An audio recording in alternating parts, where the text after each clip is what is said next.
All right, so here it is, the mixture of grains I give them. Yeah, it's all grains. I quit feeding pellets. I used to feed pellets by the tons.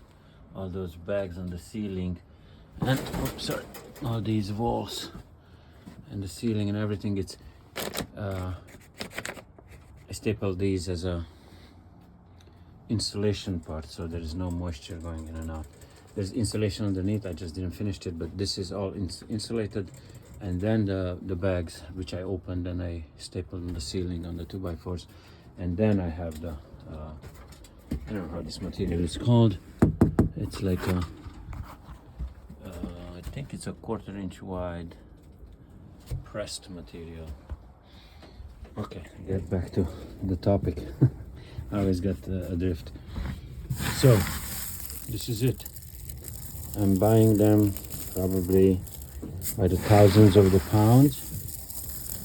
It's 3.5 parts oats, 3 parts corn, 2 parts wheat, and 1.5 parts sunflower seeds. Okay, some people call it boss.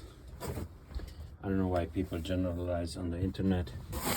It's sunflower seeds, yeah. Black oil sunflower seeds, but it's still sunflower seeds. Doesn't matter if it's black or the variegated one. My problem with the internet is that someone starts a trend and says something like, don't feed corn to the rabbits, they'll die. Don't do this, don't do that. And then AI replicates it. And once AI replicates it, it feeds back to other people regurgitating the same crap over and over. And this is not just about the corn. It's about everything. And I'm not saying feed corn to your rabbits. Do it on your own risk. But I had rabbits probably for 40 some years raising them. Here it is. This is what they eat daily, and alfalfa hay. Okay? Look, they hear it. Look at them. Look at that. They hear it. They want it. They clear it up. Look at this. Get out of here. Go. Look at this. It's all cleared. You see? They eat the whole thing up. Nothing left. You can see how the corn, it's grinded down by the teeth and it falls out. But they're eating it. That's my Rex male. They're eating it. Okay? Now, hey, what you can do, select rabbits that they don't get GI stasis from corn. And genetically that's true. I had a buck who had offsprings that normally would get really easily GI stasis, and I eliminated all the offsprings in the buck. So now I have only offsprings that are perfectly fine, and genetics are working all the time. Some rabbits might be susceptible to GI stasis more than others, the same way as they carry other genes depending on what you're looking for. My opinion is that you have to look for rabbits that they are not prone to GI stasis. That's a big thumbs up, because you can fill them with corn, and corn is a filler. But if you take about 35%, or actually in this case, it's in this recipe it's 30% corn, 35% oats, 1.5% black sunflower seeds, and 20% wheat. The wheat is really small, so I don't know if you can notice it. It's there though. It's you see, like right there. It's so small that you can barely notice it, but it's there. My point is that look for the genetics that suits you. And corn, it's a filler. Now, on aggregate, this is probably around 18.5% protein feed. But there is no sugars in it, and there's no molasses in it. And that's a big yes, because once they develop internal fat around the organs, they become sick. And this is the sugar that they take in from natural pumpkin.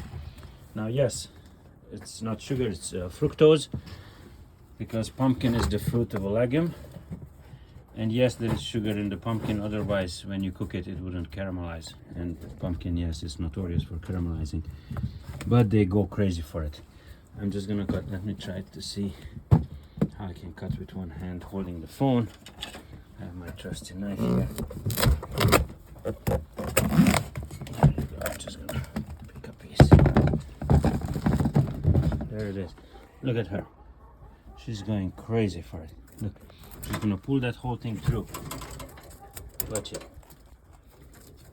Everybody in that cage goes crazy for it.